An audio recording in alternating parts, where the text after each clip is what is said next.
Assamese blogger পিকেটিউব চেনেলৰ নতুন এটা ভিডিঅ'লৈ আপোনালোক সকলোকে স্বাগতম জনাইছোঁ। আশা কৰিছোঁ নিশ্চয় আপোনালোক সকলো ভালে আছে।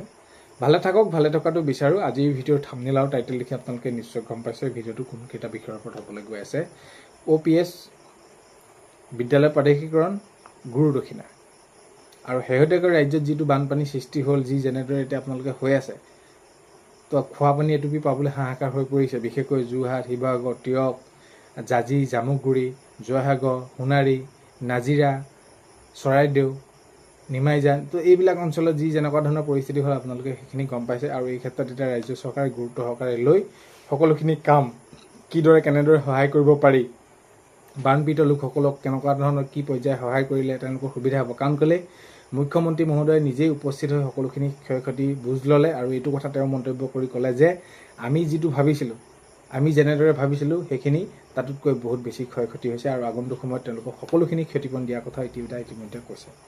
আৰু এতিয়া বিশেষকৈ বাৰু যি কি নহওক, এইটো এটা বিষয়টো আজি বিষয়টো হৈছে যে অল্ড পেঞ্চন স্কিম আঁচনি, OPS বিদ্যালয় প্ৰাদেশিকৰণ, গুৰু দক্ষিণা। তেতিয়া যিহেতু আপোনালোকে গমে পায় বিধানসভা বাজেট অধিৱেশনত এইখিনি ঘোষণা কৰিলে। গুৰু দক্ষিণা যিসকল লোক 2013 চনৰ যিসকল শিক্ষাগুৰুৰ পৰা আৰম্ভ কৰি যিসকল তেওঁলোকে আইন আওতাত নপৰিলে, তেওঁলোকে প্ৰাদেশিকৰণতে তেওঁলোকক সেইখিনি এককালীন দিয়াৰ কথা কৈছে আৰু এককালীনটো অতি সোনকালে দিয়াৰ কথা কৈছে। এইখিনি কম বুলি কৰিছেই, তো এতিয়া কাৰ্যকৰী অতি সোনকালে হ'ব লাগে, হ'বই লাগিব আৰু এইখিনি ক্ষেত্ৰত এতিয়া অতি সোনকালে কৰিব। সেইখিনি আমি গম পাইছোঁ। এতিয়া আৰু যদি চাওঁ বিদ্যালয় প্ৰাদেশিকৰণ, এতিয়া বিদ্যালয় প্ৰাদেশিকৰণ কৰাৰ ক্ষেত্ৰতো সেইখিনি যি নতুনকৈ আইন প্ৰণয়ন কৰিছে, আইন প্ৰণয়ন কৰি যি যেনেদৰে পাৰি কেনেকৈ কোন আওতাত আনিব পাৰি সেইখিনি তেওঁলোকে ব্যৱস্থা গ্ৰহণ কৰাৰ কথা কৈছে। অতি সোনকালে প্ৰাদেশিকৰণ কৰা হ'ব আৰু এইখিনি বিভাগৰ কৰ্তৃপক্ষই কামবিলাক কৰি আছে, এইটো মন্তব্য আগবঢ়াইছে। তো আগন্তুক সময়ত অতি সোনকালে এই বিষয়কেইটা বিদ্যালয় প্ৰাদেশিকৰণ, গুৰু দক্ষিণাটো অতি সোনকালেতো দিবই লাগে। কাৰণ কেলৈ আজি যদি চাওঁ কোনোবা এজন শিক্ষাগুৰু 20, 25, 30 বছৰ দিন তেওঁলোকে বিনা বেতনে শিক্ষকতা কৰি তেওঁলোকৰ আজি অৱস্থাটো কি আমি বিশেষ বহলাই কোৱাৰ প্ৰয়োজন নাই। সেইবাবে তেওঁলোকক অতি সোনকালে গুৰু দক্ষিণা, বিদ্যালয় প্ৰাদেশিকৰণ, যিসমূহ ভেঞ্চাৰ বিদ্যালয় আছে তেওঁলোকক আওতাত আনিব লাগে। আৰু বিশেষকৈ OPS বিষয়টো সুধি আছিলে যে 2013 চনৰ শিক্ষাগুৰুসকলক OPS দিয়া হ'বনে নহয়, 2013 চনৰ শিক্ষাগুৰুসকলে OPS পাবনে নাপায়। আৰু এতিয়া OPSৰ বিষয়টো বিশেষকৈ আপোনালোকে বিধানসভা বাজেট অধিৱেশনত দেখিছে যে কিমান সঘনাই উত্থাপন হৈ আছিল।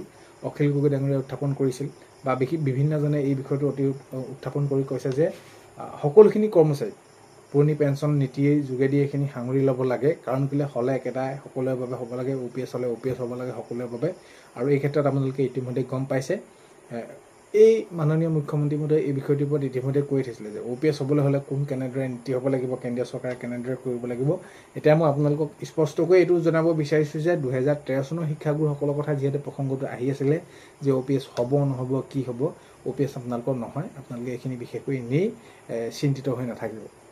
কাৰণ কেলৈ এই OPS ব্যৱস্থাটো কৰিব লাগে বুলিহে দাবী কৰিছে। কাৰণ কেলৈ এইটো কথা কৈছে যে কোনোবা এজন বিধায়কে যদি OPS পায়, সাংসদে যদি OPS পায়, মন্ত্ৰীয়ে যদি OPS পায়, তেনেহ'লে কৰ্মচাৰীসকলে কিয় নাপাব। এতিয়া অখিল গগৈ ডাঙৰীয়াই এইটো কৈছে যে 2004 পিছৰ পৰা যিসমূহ নিযুক্তি পাইছিলে সকলোকে OPS দিব লাগে, কিন্তু কাৰ্যকৰী হোৱাৰ সম্ভাৱনা নাই। নতুনকৈ সেইখিনি আপোনালোকে গমেই পাইছে। NPSত যিহেতু প্ৰসংগটো ভাল বুলি কৈ আছিলে, NPSটো এইটো কাৰণে ভাল বুলি কৈ আছিলে যে UPS নতুনকৈ যিটো UPS আনিছিলে সেইটো বাবেহে NPS ভাল, OPSৰ ক্ষেত্ৰত কোৱা নাই যে OPSৰ ঠাইত NPSটো ভাল।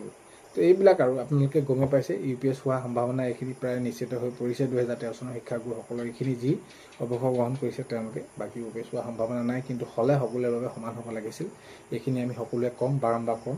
তো এতিয়া আগন্তুক সময়ত গুৰু দক্ষিণা, বিদ্যালয় প্ৰাদেশিকৰণ কৰা হ'ব, এইখিনি মন্তব্য আগবঢ়াইছে। কেনেদৰে কৰে, কেতিয়া কৰে সেইখিনি এটা উল্লেখনীয় বিষয় হ'ব। বাকী OPS হোৱাটো সম্ভাৱনা নাই 2013 চনৰ শিক্ষাগুৰুসকলৰ। তো আগন্তুক সময়ত যাতে অতি সোনকালে এইসমূহ কাৰ্যকৰী কৰে, কাগজ কলমে যাতে নাথাকে, কাৰ্যকৰী কৰি এই শিক্ষাগুৰুসকলক যাতে উপকৃত কৰি তোলে, গুৰু দক্ষিণা হওক বা বিদ্যালয় প্ৰাদেশিকৰণ। তো আজিৰ এই ভিডিঅ'টো শেষলৈকে চোৱাৰ বাবে বহুতেই বেছি ধন্যবাদ। শেষলৈকে চাই আপোনালোকৰ কমেণ্ট আপোনালোকে লিখিব আৰু এইখিনিতে আপোনালোকৰ সেয়া ভিডিঅ' প্ৰথমতে কোৱাৰ দৰে চেনেলটো যিসকল আপোনালোক নতুনকৈ আহিছে ছাবস্ক্ৰাইব কৰাৰ লগতে কাষত থকা বেল আইকনটো প্ৰেছ কৰি অল কৰি থ'ব, যাতে নতুন এটা ভিডিঅ' দিয়াৰ লগে লগে আপোনালোকে আগতীয়াকৈ চাবলৈ পায়। আজিলৈ ইমানেই, অন্য এটা ভিডিঅ'তে লগ পোৱা হয়। বাই।